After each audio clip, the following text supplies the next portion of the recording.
Welcome to Tennis Spin, where we put our spin on your tennis. Today, we got EB. Pro Staff 4.7 EB. What does EB stand for? Extra bad? Wow. Candidate for? No, it says Pro Staff. Extra bad? No. We'll see what EB stands for. Does that mean maybe worst racket ever that Wilson made? No. Maybe. Stay tuned.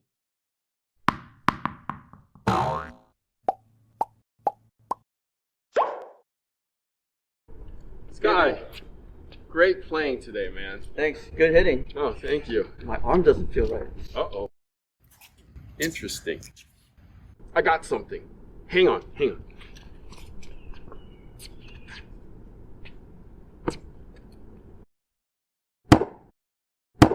See? I don't feel a thing.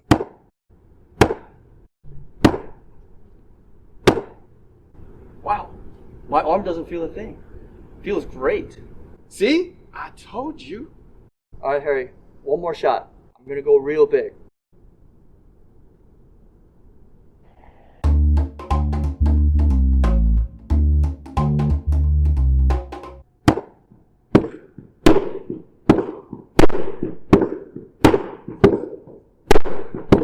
This is great. Yeah. All right, guys. So my buddy Lawrence found me this Pro Staff 4.7 EB at a Even balance. at a rummage sale. Ding, ding, ding, ding, ding. Good job. Coach Rob just took a look at the inside of the racket and figured out what EB means. And that's not extra bad. It means even balance, which could definitely be extra bad too. So as I was saying, my buddy Lawrence was at a rummage sale and he took a picture of this when he was over there. And he's like, $4, ? And I was like, worst racket ever could be? Candidate? And I say, thumbs up, grab it for me. So he grabbed it for me. $4, just like this. He's such With the contour grip? He's such a nice guy. He actually took the grip off, cleaned it, and I put the contour grip on. And you went Wilson contour. Yep. Okay. So contour meaning the stitching in the grip there, which nobody uses either. I have a few people that used to use it. Yeah, not anymore though. They all switched out, I feel like. So this is the oversized version, which I feel like is the rarer version. And then in Coach Rob's shed, I found the mid-plus version. Right. Somebody found that probably in a closet, said, hey, you want it? And I said, sure, I'll take it and do something with it, let kids play with it, or adults, or if somebody needs a racket and they break a string or whatever. Right. Do you know anything about this? It's a Pro Staff 4.7 on the stiffness index. EB, like in the middle. EB, even balance. Oh, it even says right there. Even that. Balance right there. Thank you, Wilson, for putting that on there. Yes. So I don't remember selling many of these. This was in the late 90s when long rackets were kind of in play and extremely popular. These are 27.75 inches, so it's not 28 inches. Even balance means that it's even balance. So the midpoint of a racket is so it's 27.75 divided by 2. So do the math, guys. What is that? 13.375 or 373.5555, 333, whatever it is. Anyways, I'm not a mathematician, but I just know it's 27.75 divided by 2. And I made sure that is 27.75 because my 28 is a little shorter than my 28. So that's confirmed. The mid-plus version is a 100 square inch head. Interestingly, the oversize is not 110, it's 115, which I guess oversized and long was popular back then. Do you remember that? Not really. I remember 110, but not 115. Yeah. I personally don't even remember the oversized version of this racket. I don't remember 115 either. Yeah. No. I was doing research on it, and I'm like, I don't remember a 115. I don't remember this racket being in a 115. I thought this was 95, and then I researched it, and it's 100. Let's take a look at some of the numbers here. I'm gonna let you take a look at it first, and then we'll show Coach Rob. So the mid plus is a 10-8 strung, 335 balance, 343 on the swing weight, and 74 on the stiffness. The OS is a little lighter. Oops, I'm missing a number there. The balance came in at 333 on that one.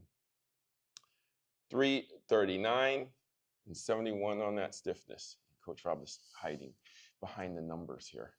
Can he hide behind the numbers? All right, like I said, 100 and 115. The beam is a constant 23, so it's on the thicker side. The length is what I just said, 27.75. 18 by 20 on both. So back in the day, check this out. Back in the day, for some reason, they wanted to put more strings in these rackets, but they wanted to make it thicker. So thicker, longer, but more strings to keep the ball in play. And they made it stiffer. And they made it head heavier for some reason. So even balance, even though it's even balance, when you put the strings on, it changes everything. No longer even balance. So what's the thought process there, Wilson? I remember playing with the 100 literally in 1998 for like 10 minutes. And I'm like, whatever. So. You sure it was 98? I don't know. Okay. 90 something. and then when was the last time you played with this? Probably around that same time. Okay. All right. So we're both at the same thing. I mean, I'll give it a chance. I won't say worse yet, but I'll say candidate. No, it says pro staff. So do those cheap aluminum rackets at Big Five sometimes. Don't they? No, they don't say pro staff. No? Say BS? Bo staff? All right. So, okay, before I trash it some more, let's go hit with it and see what it's all about. All right, see you on the court.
All right, so candidate for worst Wilson rackets ever?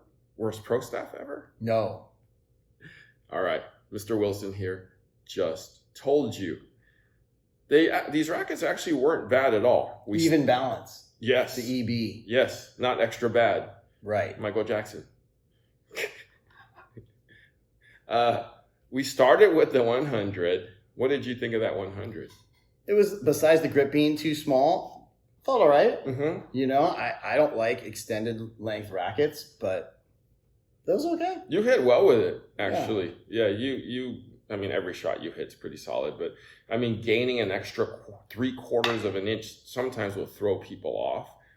I think being even balanced helps you and me, because even balance usually means head heavy in this case, in most cases, because most rackets in today's era is HL, head light, and we can be anywhere from 2 points to 12 points head light these days. If you look at the Fed racket, it's 12 points head light in the Pro Staff version. So that means the balance is really, really weighted towards the handle, and you get a fast head. These aren't that way. These are more traditional rackets that are old school, head heavier. Plus, this one's got the rectangular geometry, the RG. Don't leave home without your RG. The RG for the OGs. Yes. So I don't know what that does. It's just stuff they made up, and just to put more words on the damn racket. But that's a kind of busy racket. Got a lot going on. It says stretch even, just in case you didn't know. Yeah. Stretch. So back in the day, I was looking up some marketing materials from this stuff. They put these rackets on, especially the 100, on skateboarders and people that were doing extreme games, like wearing like white Adidas's and hats wearing backwards. So they were trying to market this as the cool racket back in the 99, 98 there. But the actual racket actually played very, very well. I mean, you don't see, first of all, rackets in this kind of cosmetic back then. You won't see it today. The 100 square inch head was kind of on the rare side back then too. It was 95 or 110. So both of these are anomalies. You got a 100 and a 115. Right. Who thinks of that stuff? We had back then. Yeah, exactly. We had EB and PWS, right? So it's a very busy racket in terms of technology and what they were going for. And the rectangular geometry. Oh yeah. Don't forget that. Is there any other words on here that I freaking missed? Stretch, Pro Staff. We got them all. Gosh, it was like throw the kitchen sink at this racket. Played well. It played well. If you see one of these anywhere, garage sale, rummage sale, the GW, the SAL, the Salvation Army, if you get it for $10 or less, I definitely would get it, especially the mid plus, which is the more common racket. Now, the rare racket is this 115. I'm still shocked that they actually made a round 115. Rectangular geometry. Yeah, rectangular geometry and round kind of power. For being 115, it wasn't overpowered, which is interesting. It didn't feel like 115. It didn't feel... Didn't feel ginormous. I think the head heaviness of it plus the 1820 string bed helped this out a little bit with the control. Because you hit very well with this. This should be like a feeding racket for you. No. It is a Pro Staff. True. It is a Wilson. It is. They got that part right. It'd be easy to feed with this. I'm not feeding with the 115. Feed. No. Okay. Anyways. But what did you think of the Oversize? The Oversize was nice. Like I said, it didn't feel super big like I was expecting it to, especially after hitting with the 100. But nowadays we hit with 100s all the time. So this one's more almost normal head size. Still don't hit with a 115 very often. So it was nice. We had the nice contour grip that we put on. So we got that fresh feeling of getting our fingers in there. And it was nice. Ball traveled pretty good. Yeah, no, I liked it. Like you said, it didn't feel like a 115. It had definitely enough power. Wasn't overpowered, though. Right. It is a 4.7 on the stiffness index. This is true. This is true. That's kind of like the midpoint of their stiffness index. So, yeah, I mean, this is super rare. And, if you see one of these, pick it up. I think it'll definitely help your game. And, especially if you're playing doubles. Super fun to play with. I've never even seen this one before, 115, guys. So, no is the answer to, are these one of history's or Wilson's worst rackets ever? Because I always thought EB, no good, extra bad in my head. No. But even balance. Even balance, not extra bad. Okay, all right. Guys, Thank you for being with us. Coach Rob, thank you for doing this video with me. Sure. Thank you for watching Tennis Spin, where we put our spin on your tennis.